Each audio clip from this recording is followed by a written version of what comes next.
सन 0001 का भारत। सोचे समय की घड़ी हमें 2000 साल से भी पीछे ले गई है। आज न बिजली थी, न मोबाइल, न इंटरनेट और न ही गाड़ियों की आवाज। जीवन सरल था, पर उस सादगी में ही एक अनोखी गहराई छिपी हुई थी। भारत तब किसी एक बड़े राष्ट्र की तरह नहीं था, बल्कि अनेक राज्यों, जनपदों और छोटे छोटे राजवंशों में बंटा हुआ था। हर जगह अपने राजा, अपने नियम और अपनी संस्कृति थी। लेकिन एक चीज सब जगह सम्मान थी: धर्म, अध्यात्म और परंपराओं के प्रति गहरा सम्मान। उस दौर का भारत खेती पर टिका हुआ था। सुबह सूरज की पहली किरण के साथ लोग खेतों की ओर निकल पड़ते थे। बैल हल खींचते और किसान मिट्टी में बीज बोते। यही जीवन की धड़कन थी। गाँव में तालाब होते, कुएं होते, जहाँ से पानी लाकर महिलाएं अपने घर की जरूरतें पूरी करती।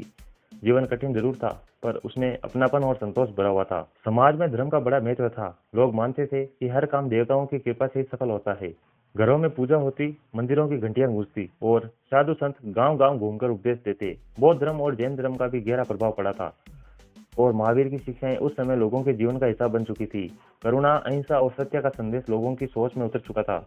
भारत ज्ञान और शिक्षा का भी केंद्र था। तक्षशिला और नालंदा जैसे विश्वविद्यालय दूर दूर तक प्रसिद्ध थे। कल्पना कीजिए, आज से हजारों साल पहले यहाँ कई विद्यार्थी पढ़ाई करते थे।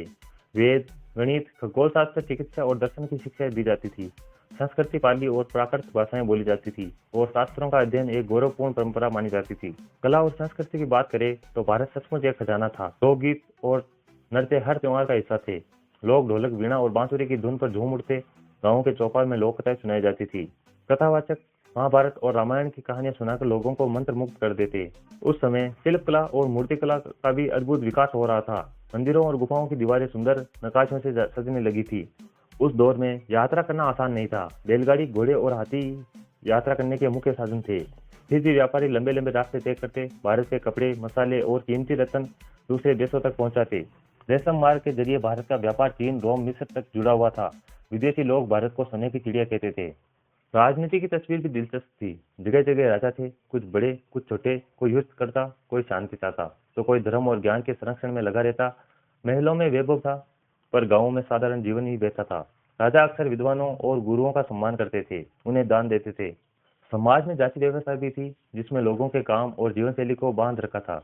ब्राह्मण शिक्षा और पूजा पाठ से जुड़े थे। क्षत्रिय सेना और शासन से, वैश्य व्यापार और खेती से, और शूद्र सेवाओं कार्यों से। ये व्यवस्था कभी कभी समाज को अनुशासित करती, तो कभी असमानता भी पैदा करती। ध्यान देने वाली बात यह है कि उस समय का भारत केवल धर्म और परंपरा तक ही सीमित नहीं था, बल्कि विज्ञान और गणित में भी आगे था। शून्य की अवधारणा, खगोल शास्त्र में ग्रह नक्षत्रों की जानकारी, और आयुर्वेद की चिकित्सा पद्धति, ये सब भारतीय मनुष्यों की देन थी। लोग प्रकृति और ब्राह्मण के रहस्यों को समझने की कोशिश कर रहे थे।